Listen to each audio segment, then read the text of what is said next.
Well, from global trade to influence in the Pacific, the US and China are often at odds with policies that have seen tit-for-tat tariffs and shows of military might in the Taiwan and South China Sea over the past decade and more. Now, increased tensions over Taiwan, which has found itself again right in the middle of current US-China relations.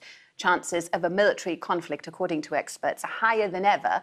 But my next guest, the president of the Asia Society and former Australian Prime Minister Kevin Rudd, says that does not necessarily have to be the case. Well, Mr. Rudd is joining me here in the studio today in Singapore. Great to get you on the program, Kevin.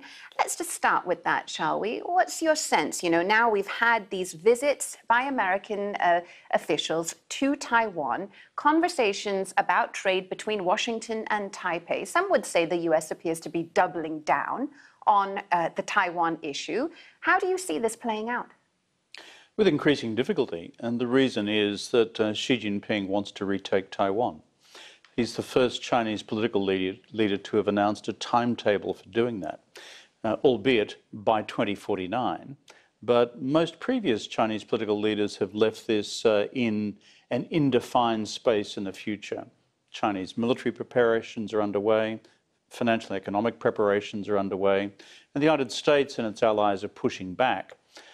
I think the problem with the Pelosi visit was that it went to a core elemental sensitivity in the relationship, which is whether China any longer believes that the United States is supporting a one China policy, whether the US is departing from that, and in their perspective, whether the US is becoming more explicit about its likely military intervention in support of an increasingly independent Taiwan. So, you know, when you look at the situation, and I've heard from lots of Asian diplomats, as I'm sure you have as well, Kevin, that it appears what Washington is doing, either by design or by accident, is to push China further into a corner, and that increases the risk of tensions. Well, the truth is Xi Jinping has also changed the game plan. Let's be very clear about that. Previous Chinese leaders have not started to attach timelines for, quote, resolving the Taiwan issue. He has upped the scale and intensity of military operations in and around Taiwan, and the level of economic leverage being applied against the island is now significant. And the US is forcefully pushing back. Of course, my argument is that to preserve strategic stability in the Taiwan Straits, what we need to do is do everything we can to preserve the status quo. And my argument is that you don't do that by fiddling around with the symbols of the one China policy. That's why I've never been a fan of Speaker Pelosi's visit, because it upsets the symbols of the relationship, whereas the substance of what we should be doing in relation to Taiwan is continuing to augment Taiwan's ability to deter a future military strike by China against Taiwan. Yeah, you know, Kevin, in your book, I believe that you've said that geopolitical disaster is avoidable, and the way that you've described it is something that you're calling managed strategic competition. What does that look like? Well, at present, we've got unmanaged strategic competition, which is no rules of the road, no guardrails. It's kind of push and shove. I don't know when the last time you saw kids in a playground playing push and shove. I've got two kids, so yes, quite often actually. I've got three grandkids, and so I observe this a bit. It's all fine and dandy until one falls over, and then it escalates. That's, in geopolitics, is what we've got right at the moment, with too much metal on metal in the South China Sea, in and around Taiwan, aircraft, ships, and the rest.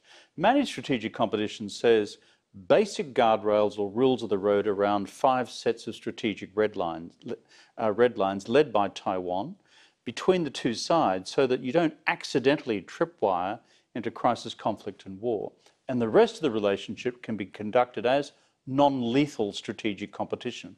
The rest of foreign policy, the rest of economic policy, and even the ideological fight as to who shapes the next international system.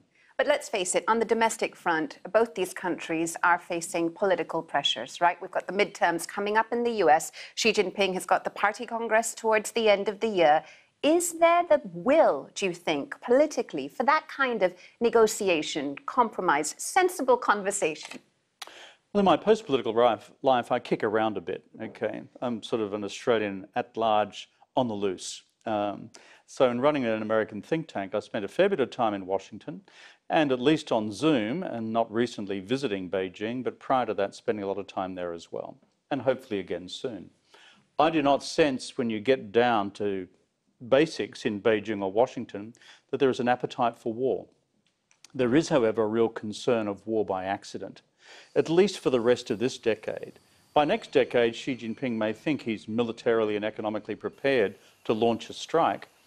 The purpose of my book is to provide something of an outline, something of a potential joint strategic framework which may reduce the risks of accidental crisis, escalation, conflict and war over the next 7 years. Well, I do hope the two sides are reading that, or if they haven't already, reading it soon, Kevin. Just away from the US-China relations for now and talking about a subject that's dominated headlines back at home where you're from, in Australia. I think I would be remiss not to address this. You know, we've got the former Prime Minister, Scott Morrison, in the headlines this week because of the fact that he secretly assigned himself all of these different ministerial positions. What do you make of that? Do you think he should resign as MP? Oh, look, I'll leave this to Prime Minister Albanese, my successor as Australian Labor Prime Minister of Australia. And he's seeking to assemble all the facts as to what transpired, how many joint portfolios the Prime Minister secretly assigned himself in the past, etc. But the bottom line is this is not just politically odd. In Australia's 120 years plus of federated political history, as a robust democracy, this is plain bizarre.